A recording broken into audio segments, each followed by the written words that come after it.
It's important to have emotional releases from a very physiological and physical standpoint. The actual muscles are holding the emotion. So think of the body's language. When somebody cries, let's say, there's a quiver in the lip, or if someone is angry, they squeeze their fist. There's tension here, there's energy building. And every emotion has its own language. If somebody is sad or heartbroken, the heart literally will face down, little wilted flower. Somebody is so alive and exuberant, then that flower is shining up to the sun, and our body language is so much more open. So that means that the muscles are sort of the gateway between the emotion and the body. I would group thoughts and feelings in the same boat. That is like the mental realm. One little cloud here. The expression or the releasing of an emotion, a stored behavior, stored pattern, something that the body learned from the information of the outside world. We are kind of conditioned to stay in our lane, not to feel our feelings, which is this suppressing attitude.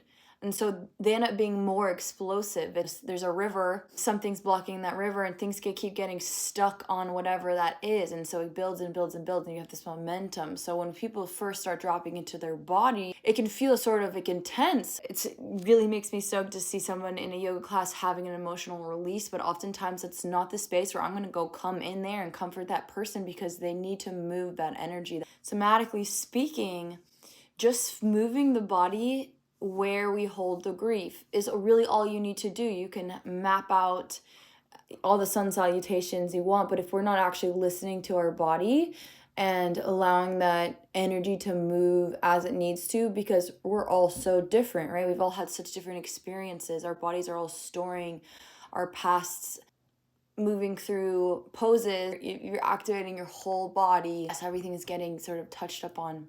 But it's important that we regard the exercise of our body as important as the releasing of what might be trapped in it. It's sort of, they have to go together. And that's actual energetic weight. It seems to me like there's not enough of a culture acknowledging the truth of the body, that it is multidimensional. Sort of this tough culture, this mind over matter culture, this push yourself, fake it till you make it.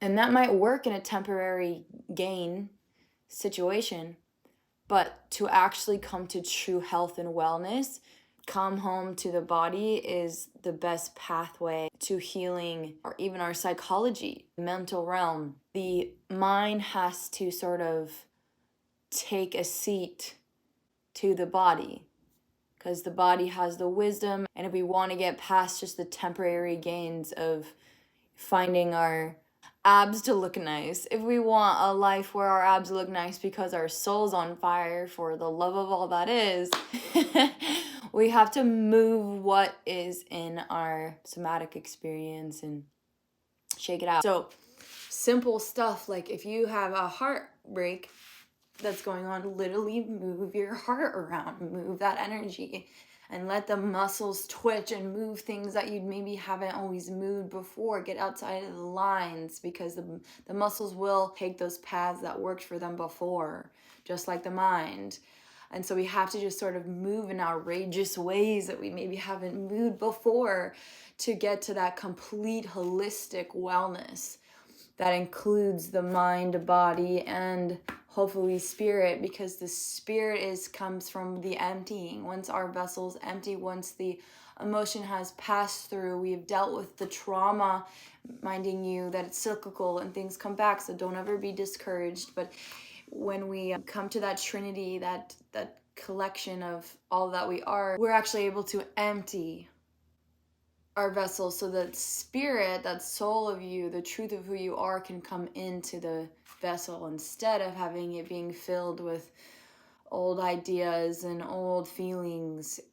It has more purpose than just storing and acting out of old unconscious behaviors. So that is the rise, that is the spiritual awakening, that is the journey, is rising above our thoughts and our feelings. And that's really hard, because the culture is so focused on the self, and I would argue that that's the personality.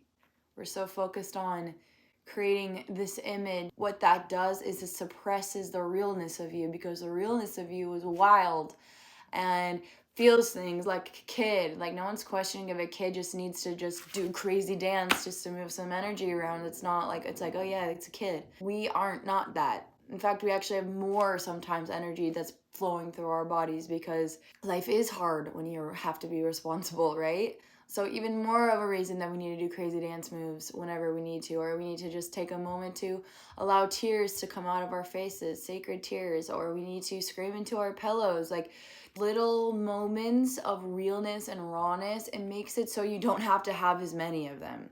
Because when the energy comes through of a lived experience bringing grief or sadness, it's not attaching to the block in the river that's already been there in regards to grief or whatever it is. You're a clean slate every single day because you did your meditation practice. So whatever's coming at you, you can experience it, you can feel it, but you can let it go so much easier.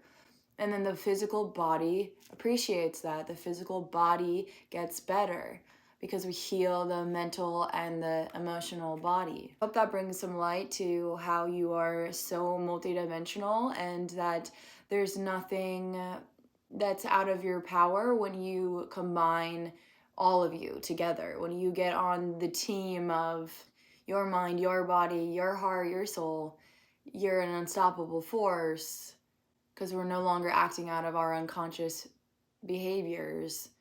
We're working toward the greater good, and the greater good includes taking care of you and having your cup filled by, divinity and less of false mask of how we want everyone to see us.